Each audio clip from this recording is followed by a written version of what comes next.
something told me to just do this video, my spirit, or whatever the case may be, because I've been like really irritated, and just in particularly, like I said, it's just certain things you see on the internet to just can overwhelm you. Some things are good, some things that you see on the internet, can, be satisfactory towards you. And then there's some things that'll just have you upset. And that just the way of the land, and that's the pros and cons of the internet.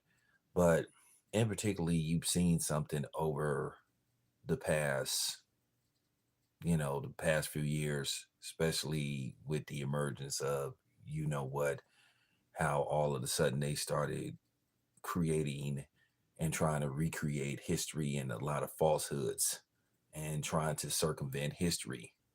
The same way you seeing the emergence of AI, artificial intelligence, you also have artificial history. And I don't know what it is, but then I had to remember something. And Tariq Nasheed spoke on it too. And he was speaking on why is they trying to push Fat Joe so hard in the black community. Listen, I'm not I'm not gonna lie. I have bought Fat Joe's music because he has made good music, relatively good music, but he stayed in his lane for the most part. I accepted him for being a Latino. And I remember Fat Joe for years said he wasn't black. And I could find the receipts. Now all of a sudden, Fat Joe wants to parade himself around as a black man. One minute he's black, one minute he's Latino. When he's around black people, he's black. When he's around Latinos, he's Latino. And that's why I've never bought into the whole notion of the so-called Afro Latino. And I know I've angered some black Hispanics who say, "Hey, I'm just as down for for the cause as you know American born black person or whatever, or black person that migrated into the States from Africa or whatever the case may be." But, at the end of the day, I know from, actual, incidents being around them that they play both sides of the fence. And Fat Joe been pushing this notion, and a lot of people, along with a lot of weak minded, of course, submissive black people, that Latinos helped create hip hop. You just heard John Lamazamos saying that BS.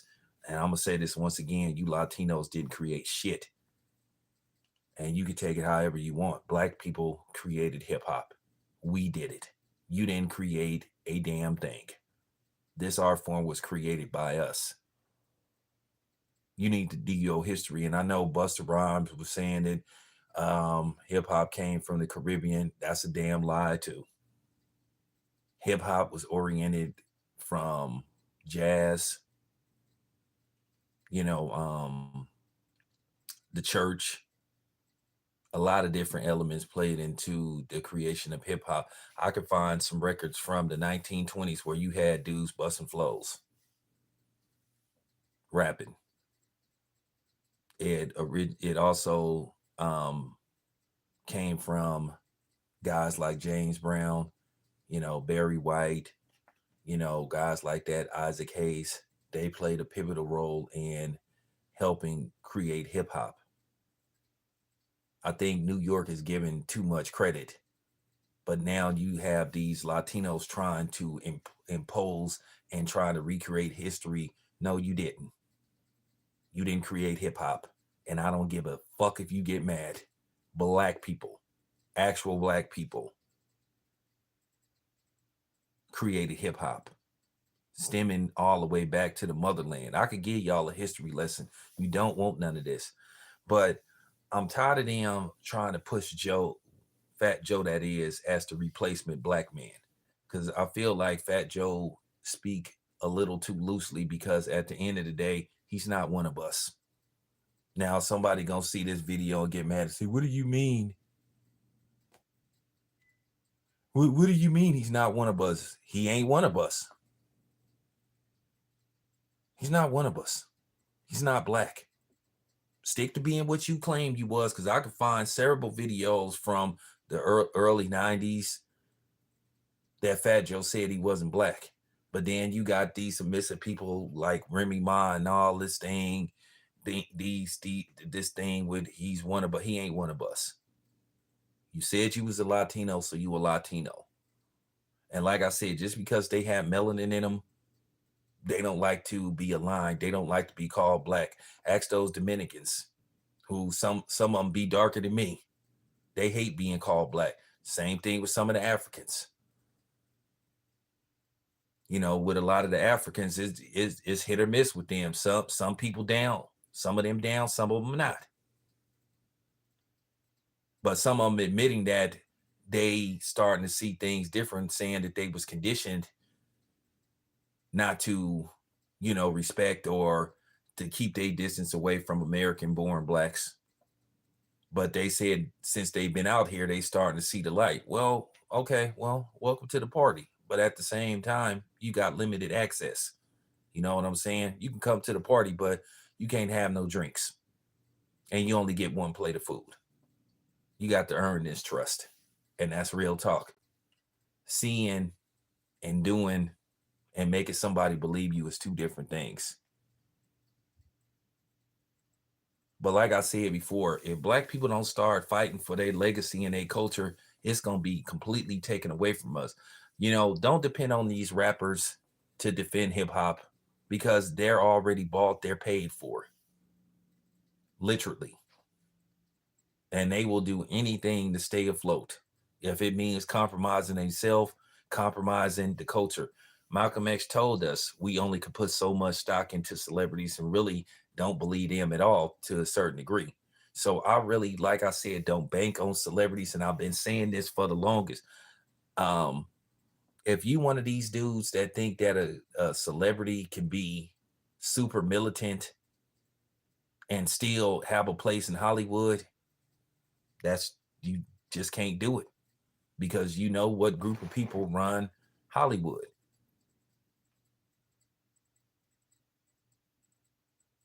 So when you have both parties that are literally against you, they're going to try to control the narrative. That's why they're going to try to control what type of content is put out for viewing. They want certain stuff to be seen because they have to push narratives. But like I said before, that's the problem. We got it. Like I said, if we don't start fighting for our culture and our legacy, we ain't going to have no culture. They trying to erase it right before our eyes. That's why they came up with these ridiculous terms, critical race theory and all that kind of stuff, saying that it's basically a theory. No, it really happened. But then you have these politicians. That's why I'm saying you can't trust politicians that will ride the wave. Yeah. Well, we created every music, Jerry. But what I'm saying is I'm getting tired of them having Fat Joe hosting all these shows on BET about blackness. He's not black. And I'll tell Fat Joe to his fucking face. You're not one of us, homeboy. And you speaking way too loosely, dude. But that's what they try to push. They actually trying to replace black people with non-black people. And we have to watch that. That's why I've been telling y'all, watch that stuff with the so-called barbecue stuff and all that stuff. Listen, I'm cool if somebody defends black people that happen not to be black people. But then at the end of the day,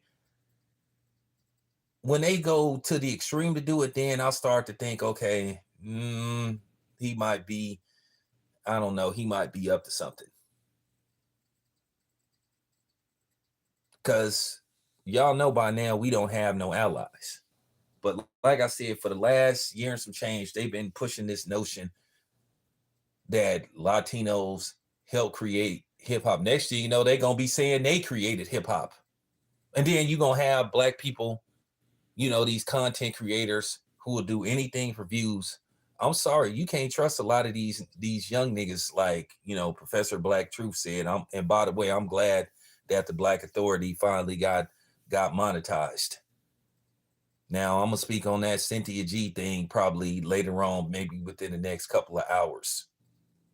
because people want me to speak on Cynthia G. I don't know why, but they keep asking me to speak on Cynthia G. So I'm gonna speak on Cynthia G. I'm probably gonna do one video, but like I said before, um, it's up to us OGs, man. Even though some of these youngsters is hard headed, E40 said it best. He said he can't save everybody, but he can save a few. Guys like academics, they are nothing more than black culture vultures. They don't respect the culture. And then the thing is, this dude sits up here and he tries to hate on, the OGs that paved the way for him, calling them old dudes. Well, you think you're gonna be the same age forever? Eventually you gonna get older. You should want to get older. I mean, everybody have an age they wish they could stay forever. But unfortunately, you age and then you eventually pass on. Now, where you go in the afterlife, I don't know. That's yet to be decided, I guess, when you get judged. But, however, they the problem. They been the problem. These young generation of black people are just so submissive. They don't believe in fighting. They want to be submissive. They want to be cooperative. They want to compromise. They don't know how to argue unless it's with other black people. That's the only time they have energy.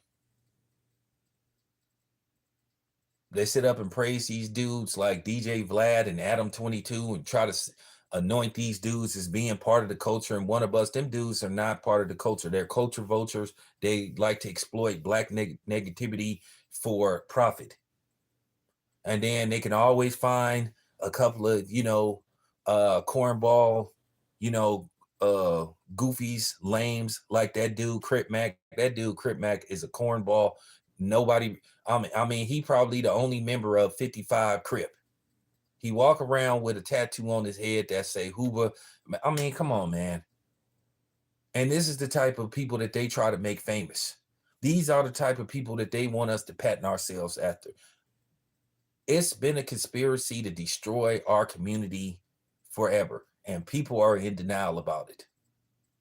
Anything that we create, they will try to buy their way into it and try to subsidize it, take it over, water it down, and destroy it.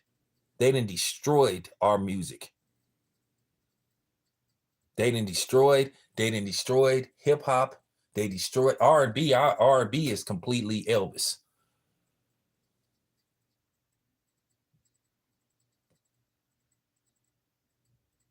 I don't know what Crip Mac is, but the fact that people walk around parading this dude around and celebrating this dude like he's somebody to pattern yourself after, that's the problem. We celebrate the wrong thing. He is not nobody to look up to. That dude it's toxic. He's destructive. And then they always try to anoint these guys and try to define that as blackness or part of hip hop. Like I said, they started to dilute hip hop in the early, in the early 2000s. It started in the mid 90s when they started just focusing basically on certain type of genres of music. You started to see the groups like A Tribe Called Quest fading away, getting lack of radio play, promotion, all that stuff. Then they started basically, pushing forward with the so-called gangster rap. And then gangster rap turned into I don't even know what this stuff is that they call rap music. This stuff they play on the radio is trash. All these artists sound alike. They all sound alike. I can't tell a New York artist from a Texas artist, from a Southern artist, a Deep South artist, to a West Coast artist, because they all sound alike. One thing about the 90s, the golden era of hip hop, when rap was at its purest, you can distinguish Heavy D from Chuck D. You can distinguish Chuck D from Ice-T. You can distinguish Ice-T from E40. You could distinguish Too Short from, you know, Scarface. And that was what was so good about hip hop. Now you can't tell these dudes all sound the same. These women all sound the same. All they rap about, all these dudes rap about is pussy and money. And how they'll kill another black man. They don't make no records about how they gonna how they'll do something to somebody that harm people from their community. They ain't made no videos about how they want to do harm to the people that did harm to, black men. And then that dude, Keith Chief, or whatever he calls himself, that dude, the whole clown for sitting up there letting that white boy come on the stage and say the N-word. And that's what I mean by black people. They so submissive. And then when you call them out, then all of a sudden they talk about they got their gat and all that kind of stuff. Well, I got my gats.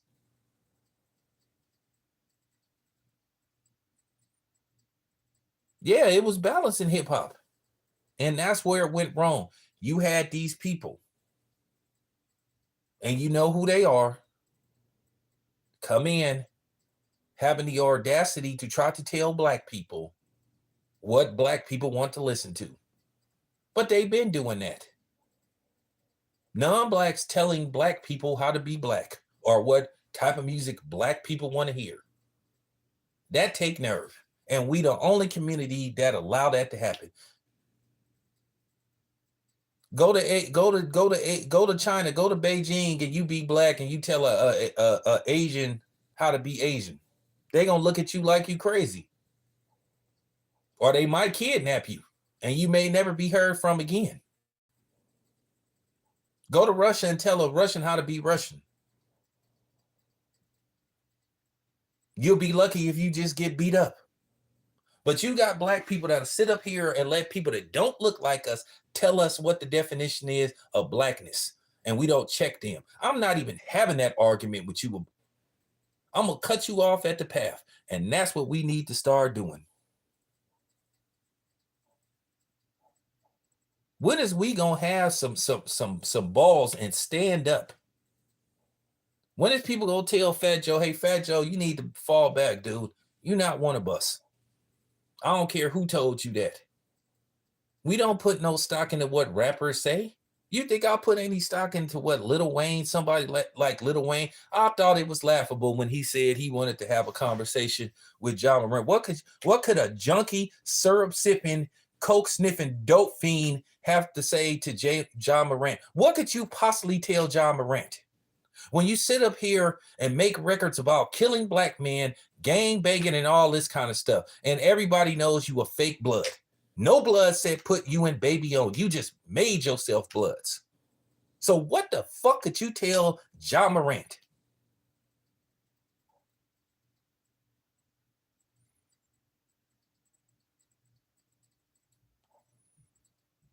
First of all, as far as Avery Spears go, Avery Spears, I don't respect him whatsoever, because he the reason why Vlad think he could say certain stuff, because he kept taking his black ass on that show. If black people would stop talking to DJ Vlad, he wouldn't be getting away with the stuff he thinks he can get away with. These people like him and Adam 22, they think they can say the stuff they say because black people tell them it's okay. Well, here's the thing.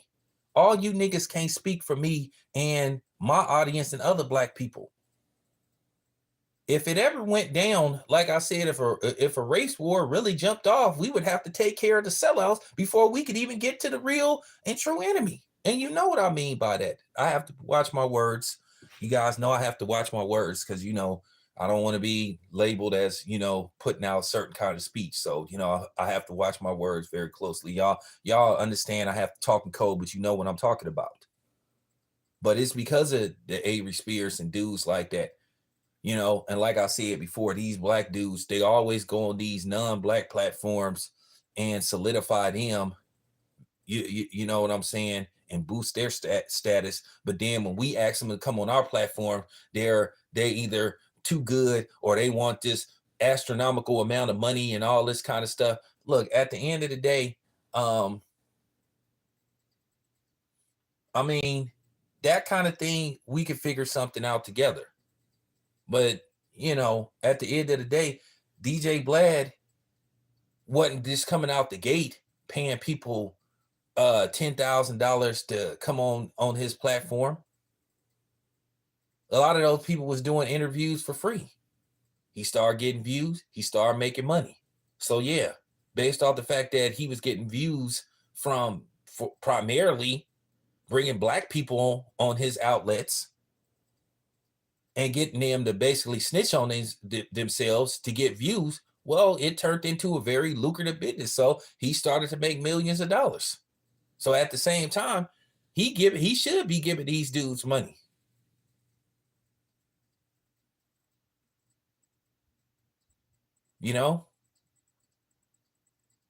It's funny, black people value everybody else except other black people. But then they say they proud to be black. There's no unity in our community. Like I said before, I see it all the time. I see it when I do these boxing venues. Like I said before,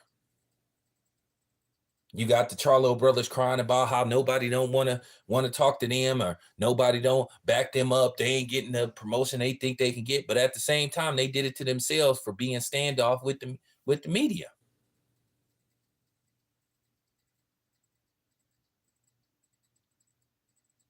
Like I said, we could be our own worst enemy, and that's just factual, whether we like it or not. That is the damn problem. We sit up here and tell certain people, hey man, don't be saying this. You ain't one of us.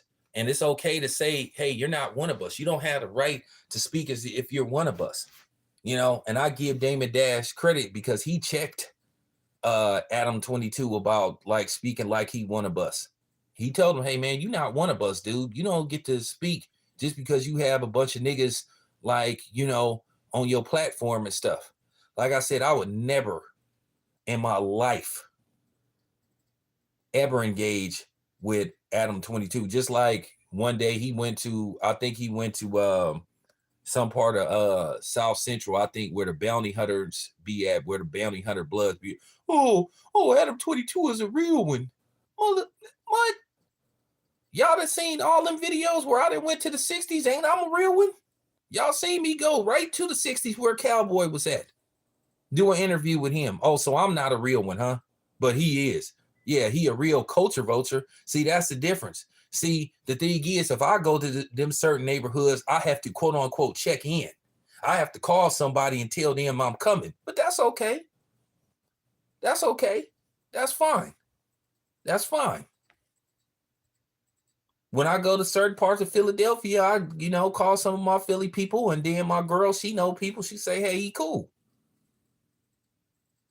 When I go to LA, you know what I'm saying? I call people, be like, hey man, I'm coming through. I'm gonna be over here. But I'm not a real one, but a white boy is. So you celebrating a white boy coming to the hood to exploit y'all and make money off of y'all, where a guy like me coming there to just interact with y'all because at the end of the day, y'all black people like me. But then the thing is, if I walk there unannounced, somebody may walk up to me. But if a white boy walk through the quote unquote hood, he get this praise when he basically there to exploit y'all. And that's what be tripping me out about black people. They don't have no problem with letting people that don't look like them make money off of them. But then when it comes to other black people, they talking about people trying to eat off them. That's why, man, that's why I went in on the Charlo brothers talking about people trying to eat. Man, ain't nobody trying to eat off y'all, bro. Get out of here. But that's your black people for you. But that's what I'm saying. We let everything get taken from us. We let everybody just come in and say, "Oh well, really, y'all didn't really create hip hop. Why is that? Oh, because because we say so. Oh, okay. But I'm here to tell you, nah, y'all Latinos didn't create hip hop. We created it. Black people. Black people. I'm gonna say it again. Black people, you didn't create shit. You know what I'm saying? You were assistants. No, you didn't create nothing. Nothing.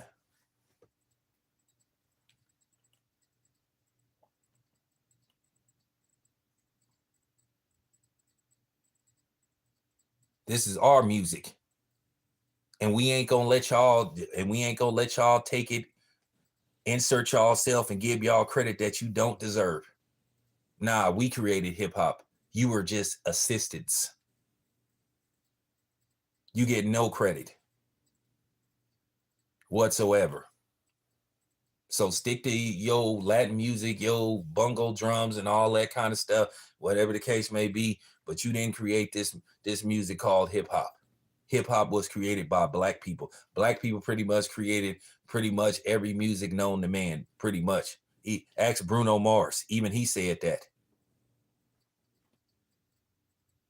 Bruno Mars said out of his own mouth. Even though Bruno Mars got everything in him. Bruno Mars got black, Hawaiian, Asian. I mean, that dude got everything in him. He said it himself. Black people created pretty much every music that exists. Without black people, there is no history. And we got to stop letting people think we didn't contribute to society. We got to stop letting white people tell us what our history is. And we got to stop letting other people say, well, nothing. It was us. It was all us. We did it. And if we didn't create something, we helped elevate it. We helped make it profitable. We turned $1 million entities into $1 billion entities. NFL, NBA. There you have it. To a certain degree, baseball. So stop it.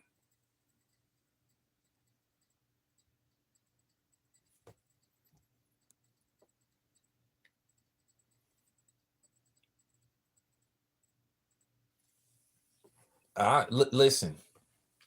I'm gonna say this again. I'm gonna say this again. People could get mad.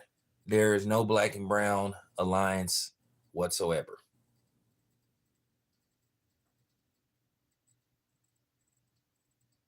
I'm just stating the facts. You know, when those dark Latinos, the ones with melanin in them, yeah, they act like they cool with you. They'll call you they'll say you they nigga and all that kind of stuff. But then when you leave, when they go in their house, they call you the N-word with the ER.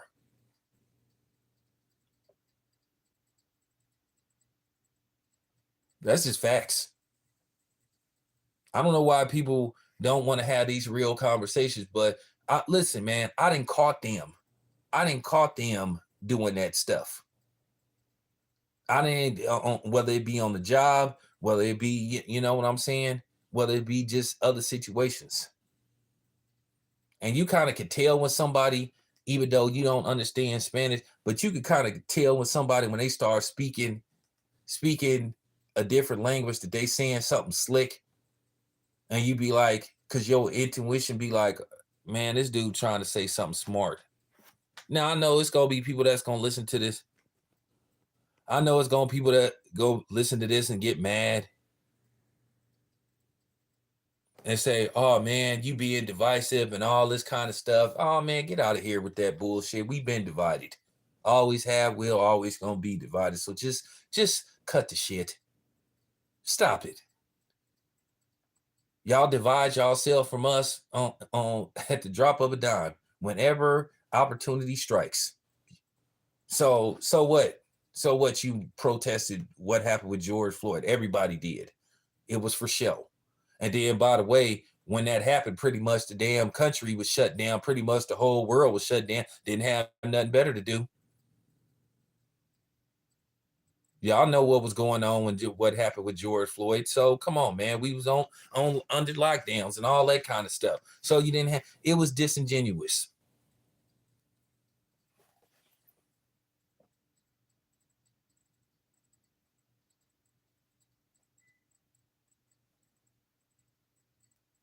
Well, I mean, I just got to tell the truth. I know at the end of the day, I'm just going by personal experience.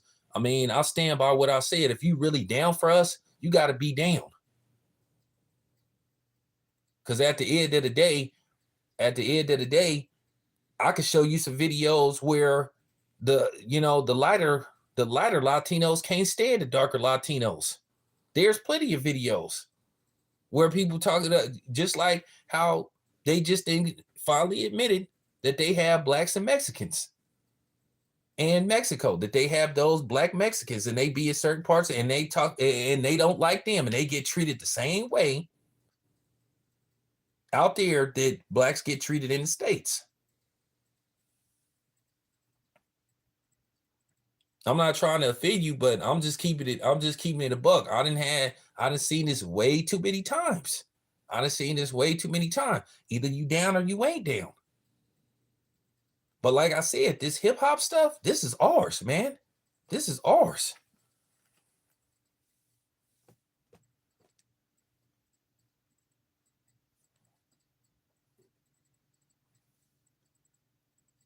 I know that's what I've been, man. Fat Joe's a fraud, bro. I'm telling you, man. Fat Joe. Um, I'm a I'm gonna pull up some receipts because, like I said, back in the day, Fat Joe did not say he was black. He didn't start saying he was black till I think around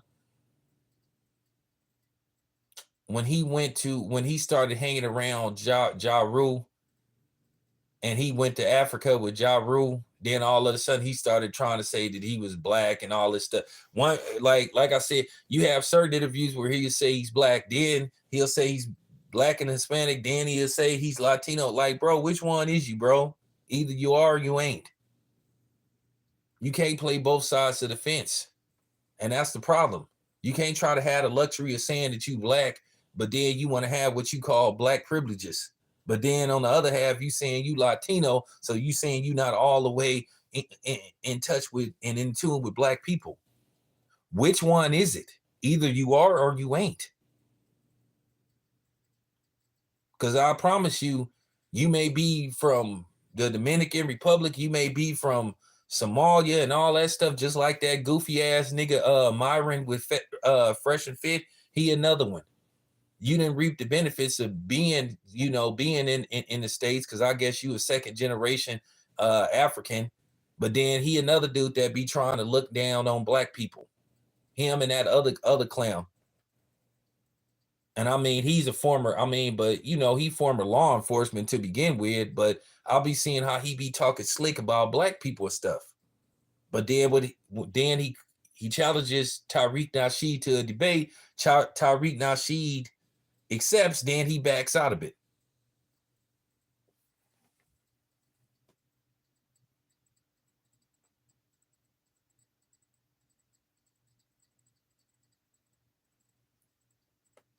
So I'm just saying, but then like the problem is with Fat Joe, um, I'm not gonna let them try to consume and steal something that we created, and I'm not gonna let them give themselves artificial credit that they don't deserve. So y'all can get mad, and you come with your fake facts about how y'all got involved in Hell Create. Like I said, you didn't create shit. You didn't create a damn thing, and I stand on that 100%. Stop trying to take credit for something you didn't do. And then you anchor babies like Joy Reid trying to say hip hop is for everybody. Listen, I've said this before. I don't have no problem with people that's not black, rapping. Listen, I love the Beastie Boys' License to Ill. Listen, I like a lot of House of Pain songs. I used to love that song by House of Pain, Jump Around and Funk on Point, and Shamrocks and Shenanigan. House of Pain used to be having they made good music. Third Base made good music. Nobody said that white people couldn't rap. Nobody said Hispanics couldn't rap. That's why I get frustrated when people start talking this Eminem stuff. They've always been white rappers and non-black rappers. And nobody ever stopped them from rapping or said they couldn't rap. All we were saying was we created this art form. This whole thing about guests and all this stuff, everybody had a place. Everybody have different taste in music. That's all we ever been saying. And my whole argument and stand on Eminem is like, stop trying to tell black people that we have to like Eminem and put him in our top 10 because you say so. Eminem I've said this before. Eminem is a good rapper. I would be a lie if I said he couldn't rap. But Eminem ain't made no good music in like 20 years. He hasn't made a good album in like over like 20 years. And I'm just telling the truth. Eminem's last few albums been terrible. And then this thing, and the notion is that when you say, hey man, I don't like this Eminem album because I just don't like the music and all this kind of stuff. Oh man, you just don't like it because he's white. And then not only do you get that stuff from white people or non-blacks, you get that from black people. What kind of weak ass coon would even speak like that towards another black person? So let me get this straight, right? So we cannot like, or we can criticize every other artist's music and say whether we like it or not, except Eminem.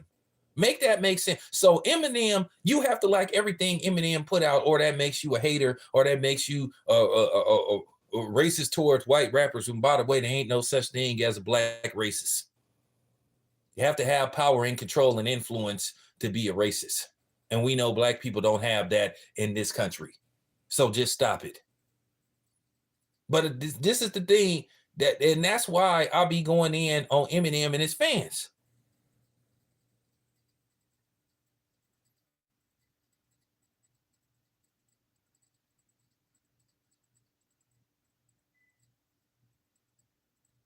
I'm just saying, we as black people, we have the right not to like Eminem music. If we listen to one of his albums, we say, hey, this album is trash. That's all right. Who is you to tell us that we have to like Eminem's records because you like them?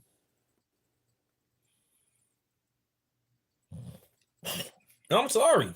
Eminem ain't made a good album. Eminem ain't made a good album in like 20 years, man. That's just real. That's real talk. His first 4 albums was pretty good. Well, actually, the first album was cool. Kind of didn't like the second album. The third album was solid. And then the fourth album, I think the Eminem Show was cool. But then after that,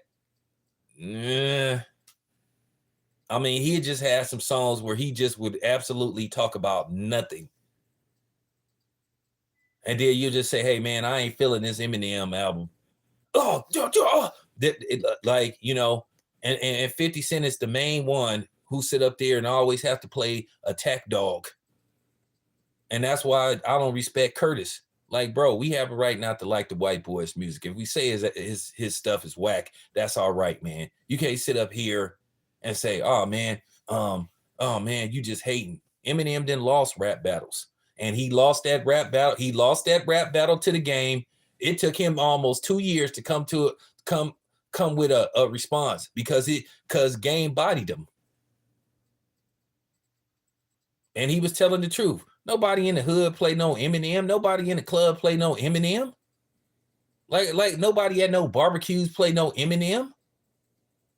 He have a certain distinctive audience that like his music, and that's okay. He not a hood favorite. When Gucci Mane said it, he was telling the truth. But of course, Gucci Mane got attacked. And that's the problem that I have. Even when black people try to pile on other black, we don't have to like Eminem's records, man. That's all right. You can't even have a civil conversation discussing hip hop and pertaining to Eminem without people like getting upset because you may say, "Hey, man, I'll listen to this Eminem song. I don't particularly care for this album."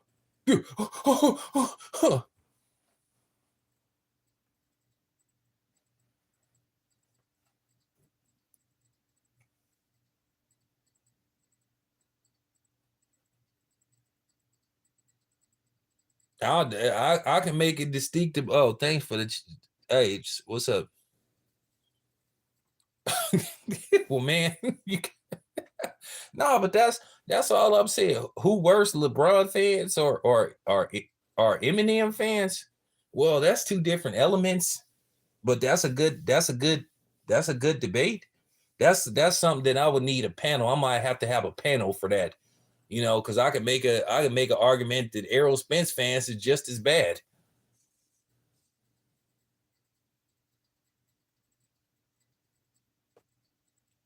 I mean, I'm gonna be honest with you.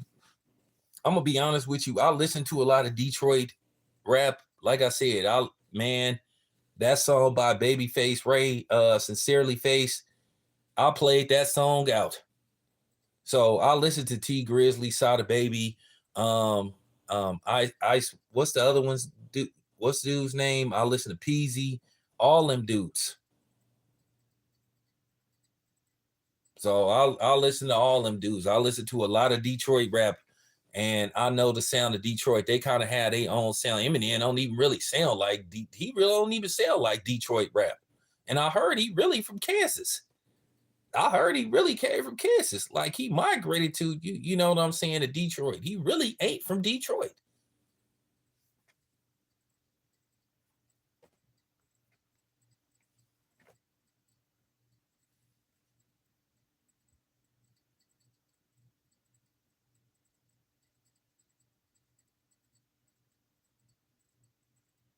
Oh yeah, payroll Giovanni. It's around. Yeah, I'll be slapped. Yeah, Hustle Music 3. Yeah, that's what I'm talking about. He don't even sound like what's up, Trey? He don't even, yeah, Vizo.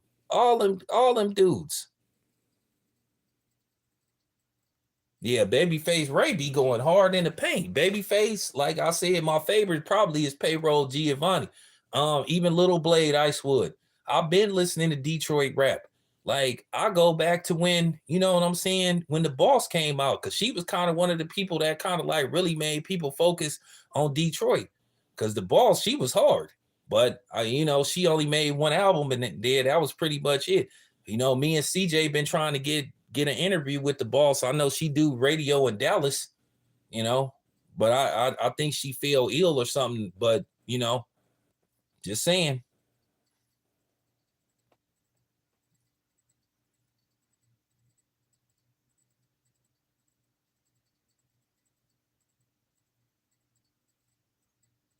Listen, anybody that come on here trolling, get rid of them.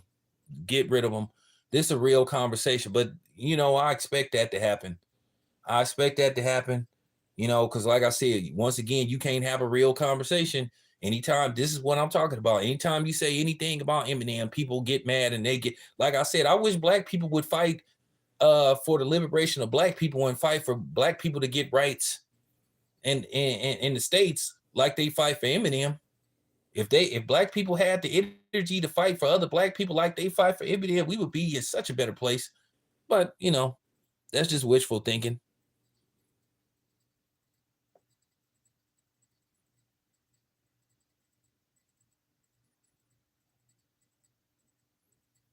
Well, I know there was a question about how authentic the boss was, but she really was from Detroit. But I did like her songs though. That song "Recipe of a Hoe" that was that was a classic. So you know what I'm saying.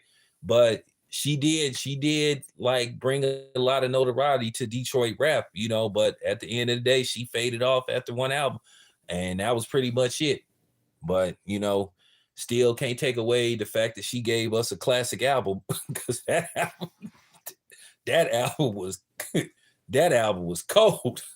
So but I'm just saying, and that's the point that I was trying to make about Eminem. I don't even consider him really Detroit rap. Just like I give you an example, like in the Bay. The Bay is known for artists like Drew Down, especially Oakland, Drew Down, Too Short, people like that. The Bay Area is known for, E40, the guys like that, RBL Posse. Then when you see a group like Souls of Mischief, Hieroglyphics, because they was different, they was different for the masses out there. They didn't have the typical Bay Area sound. Guys like they were a little bit different. Father Dom and those kind of guys that were out of Oakland and stuff. And then Hassani, aka Goldie, Hassani didn't even used to rap about the type of stuff that he rapped about until he got with Too Short, because Goldie kind of like was what you call a conscious rapper at first. So, I'm just saying, when Souls of Mischief came out and people was like, these dudes from Oakland? Yeah, they are. Like I said, I went to junior high with Tajay. I knew Tajay. He was a friend of mine. So, smart as hell, man. 4.0 student, man. You know.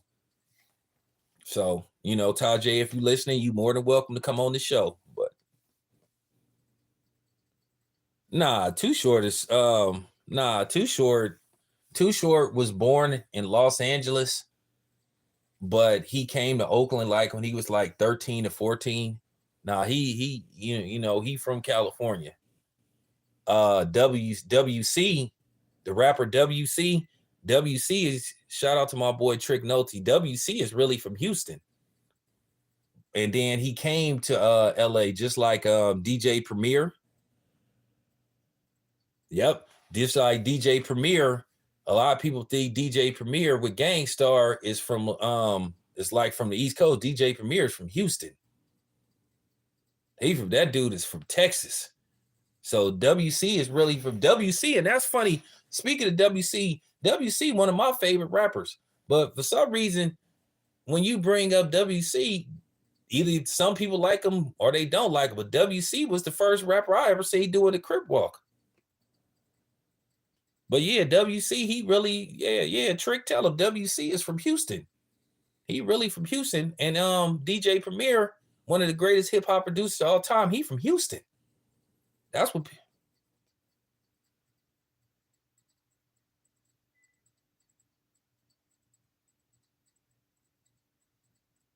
No, I didn't say no. Listen, I didn't say I didn't like Soulja Bitches Never No More. That was my song. Hieroglyphics. A lot of them dudes. It was a few of them. It was Soulja Mischief. It was Casual. It was another dude.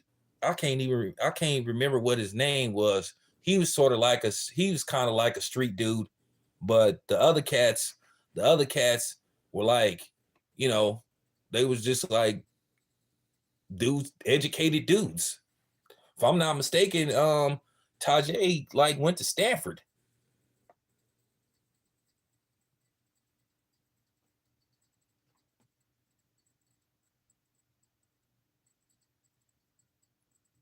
So, I'm just no, I'm just saying. But like that's what I'm saying about like hip hop and stuff.